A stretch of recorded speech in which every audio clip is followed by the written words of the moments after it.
বাংলাদেশের অন্যতম দীর্ঘমেয়াদী প্রধানমন্ত্রী শেখ হাসিনা, যাকে একসময়ে গণতন্ত্র ও মুক্তিযুদ্ধের মূল্যবোধের প্রধান প্রতীক বলা হতো, সময়ের পরিক্রমায় তার রাজনৈতিক অবস্থান ব্যাপকভাবে বদলে যায়। ২৪ আগস্ট ছাত্র জনতার আন্দোলনের মুখে পালিয়ে যাওয়ার আগ পর্যন্ত তার ছিল অন্যরকম প্রতাপ। তবে এই গল্প সহসাই তৈরি হয়নি।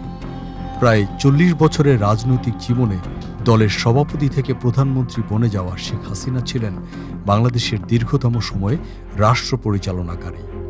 ২০০৯ থেকে ২০২৪ সাল পর্যন্ত টানা প্রায় ১৫ বছর ক্ষমতায় থেকে তিনি দেশের উন্নয়ন, অবকাঠামো, অর্থনীতি, নারীর অধিকার সহ বহু খাতে সাফল্যের দাবি করলেও তার শাসন ব্যবস্থা ক্রমে কঠোর, কর্তৃত্ববাদী ও মানবাধিকার সমালোচনায় পরিপূর্ণ হয়ে ওঠে। ২০২৪ সালের জুলাই-আগস্ট গণঅভ্যুত্থানের পর পুনর্গঠিত আন্তর্জাতিক অপরাধ ট্রাইব্যুনাল ICT-1 তার বিরুদ্ধে মানবতা বিরোধী অপরাধের মামলা গ্রহণ করে। দীর্ঘ শুনানি শেষে আদালত ২০২৫ সালের ১৭ নভেম্বর তারিখে শেখ হাসিনাকে দুটির অভিযোগে মৃত্যুদণ্ড এবং একটি অভিযোগে আমৃত্যু কারাদণ্ড প্রদান করে। We have decided to inflict her with only one sentence, that is sentence of death. এই রায় বাংলাদেশের রাজনৈতিক ইতিহাসে এক গুরুত্বপূর্ণ অধ্যায়ের সূচনা করে। ঢাকার আদালতে যখন মৃত্যুদণ্ডের ঘোষণা হলো, দিল্লির বাতাসও যেন খানিক ভারী হয়ে উঠল। রায়ের প্রতিটি শব্দ ছুটে গেল কূটনৈতিক মহলে, যেন কারো পায়ের নিচে হঠাৎ মাটি সরে গেছে। পলাতক প্রধানমন্ত্রী শেখ হাসিনা তখন হয়তো বিডিভির পর্দা খুলে নিজের মৃত্যুদণ্ডের রায় শুনছিলেন। হাতে পাখা, চায়ের কাপটাও যেন তার সাথে তখন ক্রমশ শীতল হয়ে যাচ্ছিল। এই রায় শুনে তার হয়তো মনে হচ্ছিল তিনি আর নেই, ভারত ছাড়া তাকে আর জায়গা দেওয়ার মতো কেউই নেই। অপরদিকে বাংলাদেশের শহর থেকে গ্রাম সবখানেই ছড়িয়ে পড়ে আনন্দের জোয়ার। কেউ বা খুশিতে মিষ্টি বিতরণ করে, আবার অনেককে দেখা যায় শোকরানা নামাজ পড়তে। তবে আওয়ামী লীগের ছিটে ফোটা কোনো মিছিল কিংবা প্রতিবাদ কারোরই চোখে পড়েনি। রায়ের পর জুলাই-আগস্টে শহীদ পরিবারের সদস্যরা দাবি করেন শেখ হাসিনাকে দ্রুত দেশে ফিরিয়ে এনে ফাঁসি কার্যকর করার জন্য। শেখ হাসিনার রাজনৈতিক যাত্রা গণতন্ত্রের প্রতীক থেকে ক্ষমতার কেন্দ্র। শেখ হাসিনা রাজনৈতিকভাবে আবির্ভূত হন তার পিতার হত্যার পর বিপর্যস্ত আওয়ামী লীগকে সংগঠিত করার মধ্য দিয়ে। সামরিক শাসন, নির্বাসন ও রাজনৈতিক নির্যাতন অতিক্রম করে তিনি ১৯৯৬ সালে প্রথমবারের মতো প্রধানমন্ত্রী নির্বাচিত হন। তার প্রথম শাসনামল তুলনামূলক মৃদু ও গণতান্ত্রিক ছিল। ২০০৯ সালে দ্বিতীয় দফায় ক্ষমতায় ফিরে তার সরকার দ্রুতই রাজনীতি, প্রশাসন, বিচার ব্যবস্থা ও নিরাপত্তা খাতে পূর্ণ নিয়ন্ত্রণ প্রতিষ্ঠা শুরু করে। উন্নয়নের অজুহাতে বিরোধী মত দমন, গুম, খুন, ডিজিটাল নিরাপত্তা আইন, মত প্রকাশে বাধা, একদলীয় শাসনের অভিযোগ বাড়তেই থাকে তার বিরুদ্ধে। ২০১৪ ও ২০১৮ সালের বিতর্কিত নির্বাচন তার সরকারকে স্বৈরাচারী কাঠামো বলে চিহ্নিত করার আলোচনাকে আরও প্রজ্বলিত করে। রাজনৈতিক বিরোধীদের মতে শেখ হাসিনা ক্ষমতার নিরাপত্তায় রাষ্ট্রযন্ত্রকে এমনভাবে ব্যবহার করেছেন যে তার শাসনামল কার্যত একদলীয় স্বৈরাচারে পরিণত হয়। জুলাই-আগস্ট গণঅভ্যুত্থান ও ক্ষমতাচ্যুতি। ২০২৪ সালের চাকরি কোটার সংস্কারের দাবিতে শুরু হওয়া ছাত্র আন্দোলন একসময় সরকার বিরোধী গণ অভ্যুত্থানে পরিণত হয়। এই আন্দোলনে পুলিশের গুলি, টিয়ারশেল, ড্রোন ও হেলিকপ্টার থেকে নিক্ষেপিত অস্ত্রের অভিযোগ উঠেছে। এমনকি জাতিসংঘ এই অভিযোগের ব্যাপারে সত্যতা জানিয়েছে। সরকারের পুলিশ ও দলীয় সন্ত্রাসীদের গুলি, হত্যার বিভৎসতায় ছাত্র জনতার আন্দোলন রূপ নেয়। গণ অভ্যুত্থানে শিক্ষার্থীসহ নিহত হন প্রায় ১৫০০র মতো মানুষ। জাতিসংঘের রিপোর্টে প্রকাশ পায় ১৪০০ মানুষ। পরিস্থিতি নিয়ন্ত্রণ করতে ব্যর্থ হয়ে ৫ আগস্ট আওয়ামী লীগ সরকারের পতন ঘটে।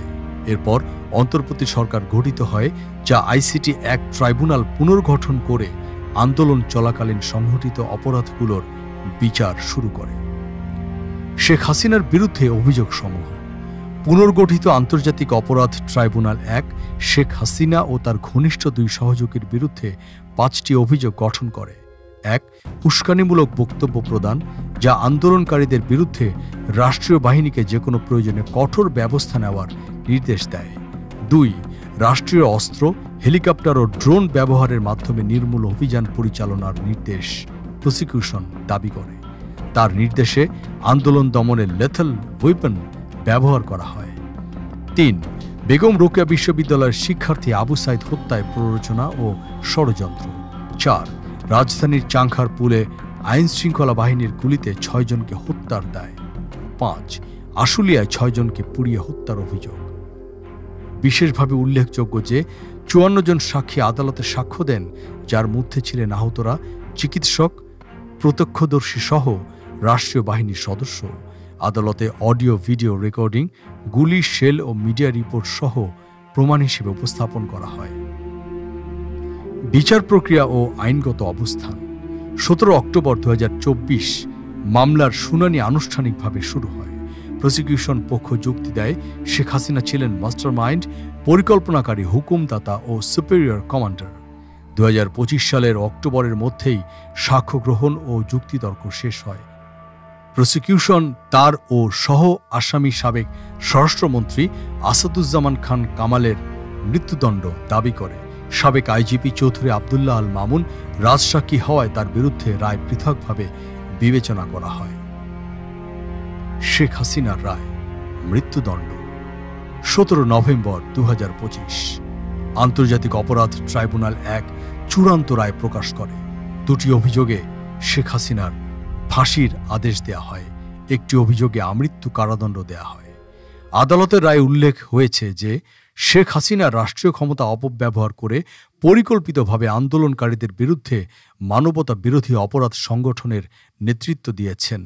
তিনি দায়িত্বশীল পদে থেকে হত্যাকাণ্ড প্রতিরোধের পরিবর্তে তা সংগঠনের নির্দেশ দিয়েছেন। রায় ঘোষণার সময় আদালত কক্ষ ছিল জনাকীর্ণ।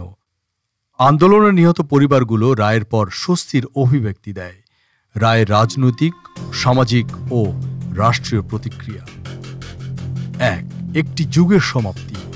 এই রায় শুধু একজন প্রাক্তন প্রধানমন্ত্রীর বিরুদ্ধে নয়, বরং দীর্ঘদিনের ক্ষমতার একাধিপত্য ও রাষ্ট্রযন্ত্রের অপব্যবহারের বিরুদ্ধে প্রতীকী অবস্থান। 2. ন্যায় বিচারের প্রত্যাশা। অনেকের মতে এটি একটি নতুন অধ্যায়ের সূচনা, যেখানে ক্ষমতাসীন যেই হোক মানবাধিকার লঙ্ঘন করলে ভবিষ্যতে বিচার এড়ানো যাবে না। 3. রাষ্ট্রীয় আইন শৃঙ্খলা ও বিচার ব্যবস্থা সামনে বাড়ার পথে। এই রায় বাংলাদেশের বিচার ব্যবস্থাকে শক্তিশালী করতে পারে, তবে শর্ত হচ্ছে বিচার প্রক্রিয়া স্বচ্ছ থাকতে হবে এবং প্রতিহিংসার হাতিয়ার হিসেবে ব্যবহৃত হলে তা উল্টো বিপর্যয় ডেকে আনতে পারে। শেখ হাসিনার মৃত্যুদণ্ডের রায় বাংলাদেশের রাজনৈতিক ইতিহাসের এক ধরনের পুনরাবৃত্ত। গণতন্ত্রের মেয়ে হিসেবে পথ চলা শুরু করা একজন নেত্রীর শেষ অধ্যায় আদালতের কাঠগড়ায়। এই রায়ের মধ্যে ন্যায় বিচার, রাজনীতি, মানবিকতা সবকিছুর জটিল মিশ্রণ রয়েছে। এটি যেমন বহু নির্যাতিত মানুষের কাছে আশার সঞ্চার করেছে, তেমনি রাজনৈতিক অঙ্গনে নতুন বিতর্ক, প্রশ্ন ও চ্যালেঞ্জও তৈরি করেছে। শেখ হাসিনার মৃত্যুদণ্ড বাংলাদেশের ইতিহাসে চিরস্থায়ীভাবে লিপিবদ্ধ হল একটি অন্ধকার অধ্যায়ের পরিসমাপ্তি এবং নতুন অধ্যায়ের সূচনা হিসেবে। দিল্লির কামরায় ভবিষ্যৎ অনিশ্চয়তার মুখোমুখি একজন ফাঁসির আসামি নারী। শেখ হাসিনা জানালার পাশে দাঁড়িয়ে থাকা একজন নির্বাসিত নারী, যে জীবনভর রাষ্ট্রযন্ত্রকে নিয়ন্ত্রণ করেছেন, আজ তাকেই নিয়ন্ত্রণ করছে অদৃশ্য আতঙ্ক, অজানা ভবিষ্যৎ। ভারতের হাতে তার অবস্থান এখন সুতোয় ঝুলে থাকা সিদ্ধান্ত মাত্র। দিল্লি কি তাকে ফিরিয়ে দেবে, নাকি তাকে আশ্রয় দেবে অন্যতর কোনো চুক্তির বিনিময়ে, নাকি কোনো তৃতীয় দেশে গোপনে সরিয়ে নেবে? তিনি জানেন ইন্টারপোল যখন নড়ে বসে, তখন পালানোর পথ সংকুচিত হয় দ্রুত।